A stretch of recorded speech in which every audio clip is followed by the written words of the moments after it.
கட்டுநாயக்க விமான நிலைய அதிகாரிகள் அதிக அளவிலான வெளிநாட்டு சிகரெட்டுகளை சட்டவிரோதமாக நாட்டிற்குள் கடத்த முயன்றதாக வெளிநாட்டவர் ஒருவர் மற்றும் பெண்ணொருவர் உட்பட 3 நபர்களை கைது செய்துள்ளனர்.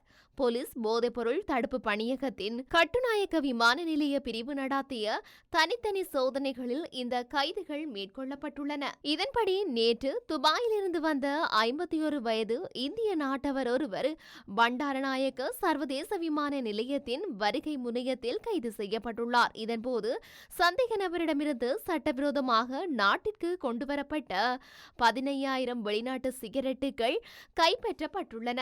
அதேவேளை இன்று நடந்த மற்றொரு சோதனை நடவடிக்கையில் துபாயிலிருந்து கடத்தப்பட்ட 21,200 வெளிநாட்டு சிகரெட்டுகளுடன் ரஷ்நாயக்கபுரவைச் சேர்ந்த 23 வயது நபர் பண்டாரநாயக்க விமான நிலைய வருகை முனையத்தில் கைது செய்யப்பட்டுள்ளார். இன்னுமொரு சோதனையில் துபாயில் இருந்து 46,800 வெளிநாட்டு சிகரெட்டுகளை கடத்த முயன்றதற்காக பன்னிப்பிட்டியவைச் சேர்ந்த 48 வயது பெண்ணொருவரும் கைது செய்யப்பட்டுள்ளார். இந்த 3 கைது நடவடிக்கைகள் குறித்தும் கட்டுநாயக்க விமான நிலைய போதைப்பொருள் தடுப்பு பிரிவு மேலதிக விசாரணைகளை மேற்கொண்டு வருகின்றது.